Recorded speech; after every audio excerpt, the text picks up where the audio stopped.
جب آپ فیٹف ایک بندش ہے، ایک اصول بن گیا ہے، یہ ان کا اپنا چلن ہے، وہ استعماری طاقتیں ہیں، وہ طاغوتی طاقتیں ہیں، وہ کفر کی طاقتیں ہیں، وہ جو بھی ہیں، انہوں نے اپنا سسٹم ایک بنا لیا ہوا ہے، اس میں آپ کو جکڑ لیا ہوا ہے. تو اگر آپ جو ہے وہ بلیک لسٹ میں جاتے ہیں ان کی باتیں نہ مان کر، ان کی شرائط کے اوپر عمل نہ کر کے، تو پھر آپ کا حقہ پانی بند ہے.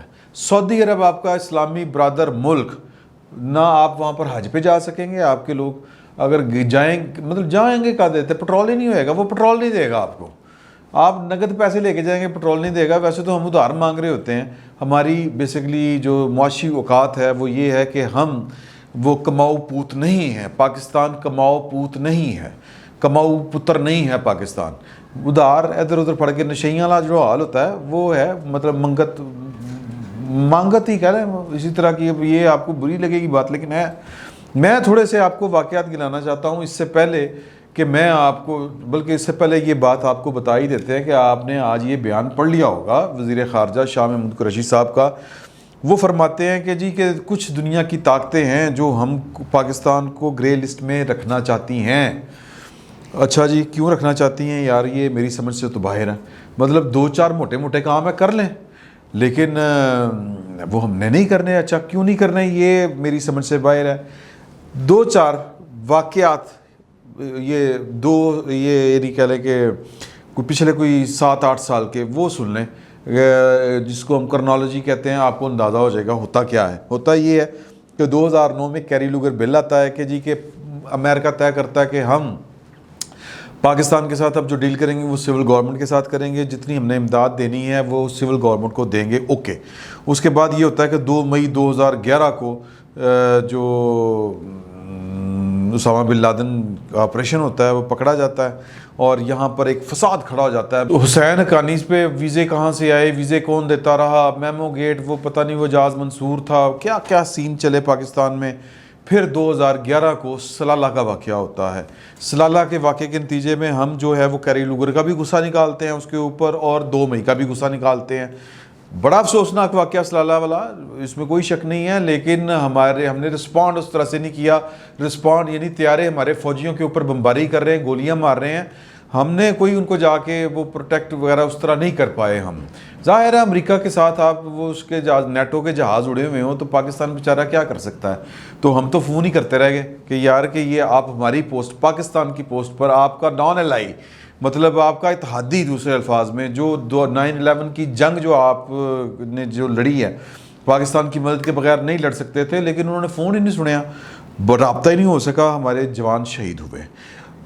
ہم نے جتنے بھی امریکہ کے اوپر اور نیٹو کے اوپر جو ہمارے غصے اکٹھے ہوئے تھے، ہم نے وہ نکال باہر کیے. ہم نے وہ جو نیٹو سپلائی تھی وہ بند کر دی. وہ بند کی تو پھر انہوں نے غصہ نکالا. انہوں نے 2012 میں ہمیں فیٹف کے چکر میں ڈال دیا، یعنی کہ فیٹف نے ہمیں بلیک لسٹ کر دیا. 2012 میں بلیک لسٹ کا مطلب تھا کہ جناب کہ اب نیا کام تھا. ہم پاکستان کو ان دنوں پیسے، یعنی 2001 سے لے کے تو 2011-12 تک ہمیں پیسے آ رہے تھے نا جی، تو لہٰذا ہمارے پاس پیسے ٹھیک تھے، ہم تھوڑا سا برداشت کر گئے. لیکن ہوتا یہ ہے کہ 2015 میں مسلم لیگ نون کی حکومت آ چکی تھی. نواز شریف جو تھے ایکسپیرینسڈ پولیٹیشین، جو 2 دفعہ وزیر اعظم رہ چکے تھے، دنیا کے ساتھ کس طرح ڈیل کرنا ہے ایکسپیرینس تھا ان کا، ڈیل کیا. اور پاکستان جو ہے وہ 2015 میں اس لسٹ سے نکل آیا. یعنی ہمیں گرے لسٹ میں ہی ڈالا گیا تھا 2012 میں بھی. میں بلیک لسٹ اگر بول گیا تھا تو وہ غلطی سے بول گیا تھا، گرے لسٹ میں ہی ڈالا گیا تھا. تو پاکستان کو جناب 2015 سے یہ نکل آیا. تو پھر کیا ہوتا ہے کہ 6 اکتوبر 2016 کو یہ ایک خبر چھپتی ہے ڈان اخبار میں. سر المیڈا صاحب خبر دیتے ہیں اور وہ پھر ڈان لیکس کے نام سے مشہور ہوتی ہے. اور وہ خبر کچھ اس طرح کی ہے کہ جنہی کہ سول اتھارٹیز اور جو ہماری ملٹری اسٹیبلشمنٹ ہے ان کے درمیان ذرا تو تکرار ہوئی ہے. کن کے نام کے اوپر، کس کے نام کے اوپر؟ مطلب جو انتہا پسند ہیں، خصوصاً جو جیش محمد کے مولانا مسعود اظہر صاحب کہ سوال کیا گیا کہ جی کہ دنیا ہماری بات پر یقین کیوں نہیں کرتی، وہ کہتے ہیں کہ ہم چھٹوا لیتے ہیں، یہ ہے شہباز شریف صاحب یہ وہ تھے. تو اس میں پھر بڑا ایک سول ملٹری جو ہے تھا وہ تناؤ پیدا ہوا اور خوفناک تناؤ پیدا ہوا. وزیر اعظم صاحب کو اپنے وزیر اطلاعات و نشریات پرویز رشید صاحب کو گھر بھیجنا پڑا، اور بات جو آ رہی تھی وہ اس طرح سے آ رہی تھی کہ وہ مریم صاحبہ تک پہنچ رہی تھی کہ یہ خبر مریم نواز صاحبہ نے لیک کی ہے.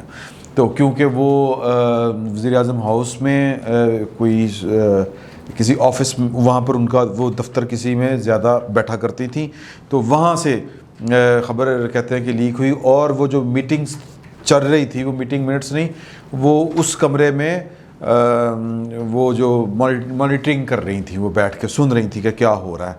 یہ الزام تھا ان کے اوپر. تو پھر ہوتا یہ ہے کہ بڑا سخت تناؤ، وہ تو اب کہنے والی باتیں نہیں ہیں. تو وہ ریجیکٹڈ والی بھی ٹویٹ آئی، اور آصف غفور صاحب نے جو کی وہ پھر ابھی تک دل پہ لی ہوئی ہے نواز شریف صاحب نے. پھر اس کے بعد یہ ہوتا ہے کہ نواز شریف صاحب 2018 میں غالباً ملتان میں سر المیڈا صاحب کے ساتھ پھر ان کو ایک انٹرویو دیتے ہیں. یعنی کہ 2016 میں ڈان لیکس آتی ہے، سر المیڈا ہی ڈان لیک کرتے ہیں، اور پھر ملتان میں ہی نواز شریف صاحب وزیر اعظم کے عہدے سے ہٹ چکے ہیں اور وہ انٹرویو دیتے ہیں. یعنی پاناما وغیرہ ہو چکا ہوتا ہے، اور لوگ کہتے ہیں کہ پاناما جہاں پر سی پیک کا بھی معاملہ تھا یہ بھی ایک معاملہ تھا، اللہ بہتر جانتا ہے. تو نواز شریف صاحب اس انٹرویو میں کہتے ہیں کہ کیا یہ درست ہوگا کہ ہم اپنے لوگوں کو بمبئی اٹیک بھیجیں، یہ وہ اس طرح کی انہوں نے باتیں کی، سینسٹیو باتیں. تو اس انٹرویو کے بعد یہ انٹرویو ہوتا ہے جون 2018 میں، مئی 2018 میں، اور یہ آ جاتا ہے جناب کہ 2018 جون 2018 میں، یعنی اگلے مہینے، جو پاکستان کو پھر گرے لسٹ میں ڈال دیا جاتا ہے. اور تب سے اب تک پاکستان گرے لسٹ میں ہے. اور جس دن یہ فیٹف والوں کا ادھر فرانس میں اجلاس ہو رہا تھا، عین اس دن لاہور میں ایک دھماکہ ہوتا ہے، اور وہ دھماکہ ہوتا ہے جناب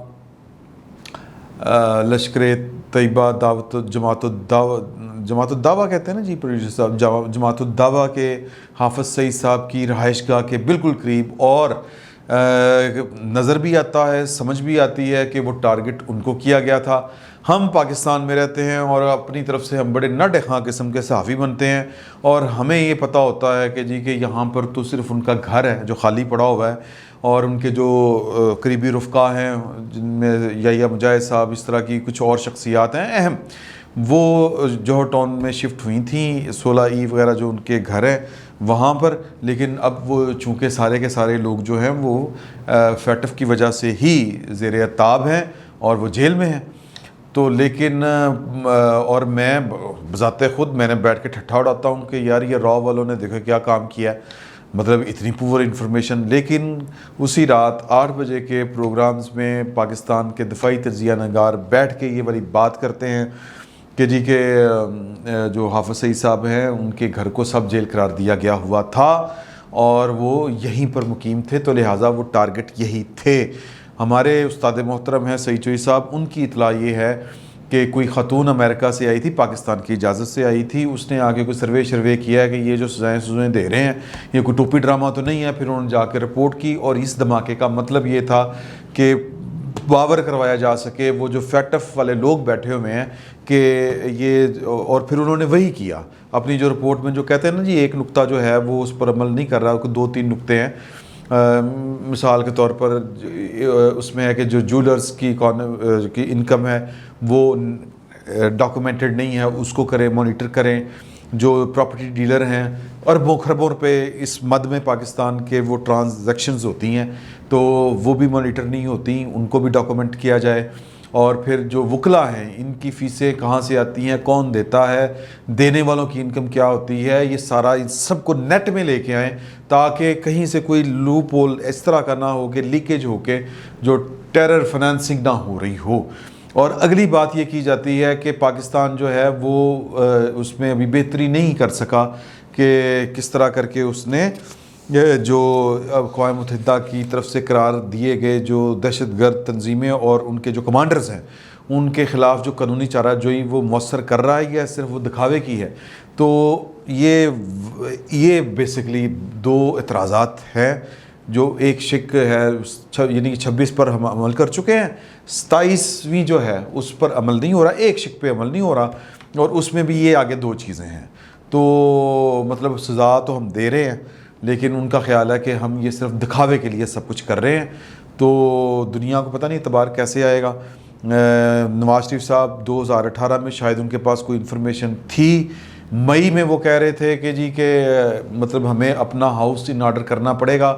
اس سے پہلے 2016 میں انہوں نے کہا کہ ہمیں اپنا ہاؤس ان آرڈر کرنا پڑے گا کیونکہ وہ ان کے خیال میں 2015 میں بڑی تگ و دو بڑی جان مار کے پاکستان کو گرے لسٹ سے نکالا گیا تھا, لیکن ان کو لگتا تھا کہ ہمارا ہاؤس ان آرڈر نہیں ہے. اور اس جرم کی پاداش میں مسلم لیگ نون والے کہتے ہیں کہ مسلم لیگ نون کو اقتدار سے باہر کیا گیا, نواز شریف صاحب کے خلاف پاناما والا ڈول ڈالا گیا, اور نہ صرف یہ والا بھی کہ ہاؤسنگ آرڈر کرنے والا, بلکہ نواز شریف صاحب مسلم لیگ نون والے یہ کہتے ہیں کہ وہ یہ بات ماننے کے لیے نہیں تیار تھے کہ پاکستان کی سول اتھارٹیز سے سی پیک کو لے کے تو کسی اور کو دے دیا جائے. تو اس پر بھی وہ کمپرومائز کرنے کے لیے تیار نہیں تھے. تو یہ دو ان کے جرم تھے. یہ نون لیگ والے پروپوگیٹ کرتے ہیں. اللہ بہتر جانتا ہے, اللہ بہتر جانتا ہے اس میں کتنی صداقت ہے. لیکن نواز شریف صاحب جو ہیں وہ جو انہوں نے یہ طے ہے کہ جو 2015 کی ڈان لیکس اگر وہ خبر درست تھی اور وہ جس طرح وہ اس کے اوپر دباؤ آیا اور وزیر اعظم کو انکوائریاں کروانی پڑی, تو اس کا مطلب تو لگتا ہے کہ وہ خبر درست ہی ہوگی. بہرحال یہ اللہ بہتر جانتا ہے. تو مطلب یہ وہ کہتے ہیں, کلیم کرتے ہیں کہ جی کہ نواز شریف صاحب کو ہاؤس ان آرڈر کرنے کی بات کرنے کی پاداش میں یہ سب کچھ فیس کرنا پڑا. وہ 2015 میں مطلب پاکستان کو نکال لائے, لیکن 2016 میں بھی ان کو ہاؤس ان آرڈر نہیں لگ رہا تھا. پھر ان کو احساس ہوا کہ یار کہ یہ پاکستان پھر پھنس جائے گا. ایز اے اسٹیٹس مین انہوں نے پھر ایک دفعہ باور کروانے کی کوشش کی کہ ہم اپنا ہاؤس ان آرڈر نہیں کر رہے, دنیا آنکھیں کھول کے ہمیں دیکھ رہی ہے, آبزرو کر رہی ہے, ہمیں چھوڑے گی نہیں. لیکن یہ جو اینڈ ہوتا ہے یعنی کہ جس دن وہاں پہ فرانس میں فیٹف کا یعنی وہ کانفرنس ہو رہی ہے, اس دن پاکستان میں دھماکہ ہوتا ہے. تو اس کا مطلب یہ ہے کہ کوئی پاکستان کو واقعی گرے لسٹ میں رکھنا چاہتا ہے. شاہ محمود قریشی صاحب کہہ رہے ہیں, ٹھیک کہہ رہے ہوں گے, لیکن سوال یہ بھی پیدا ہوتا ہے کہ کیا ہم اپنے آپ کو گرے لسٹ سے نکالنے کے لیے راضی ہیں؟ کیا ہم بھی چاہتے ہیں کہ ہم گرے لسٹ سے نکلیں؟ اور کیا ہمیں اس کا ادراک ہے کہ اگر ہم بلیک لسٹ میں ڈال دیے گئے تو پھر پاکستان کس طرح چلے گا کہ نہ جس کی گندم اپنی ہوتی ہے, نہ کچھ دالیں اپنی ہوتی ہیں, نہ پٹرول اپنا ہوتا ہے, نہ کھانے کا تیل اپنا ہوتا ہے, ہم کریں گے کیا؟ مطلب نہ اپنی انکم ہوتی ہے. تو پتہ نہیں کوئی اور چاہتا ہے یا نہیں چاہتا. ہمیں اپنے آپ سے سوال پوچھنا چاہیے, کیا ہم خود کو گرے لسٹ سے, فیٹف کی گرے لسٹ سے نکالنا چاہتے ہیں؟ جواب یقیناً ہمارے حکمرانوں کے پاس ہی ہوگا, ہمارے پاس تو نہیں ہے. فی الوقت اتنا ہی. بہت بہت شکریہ آپ کا.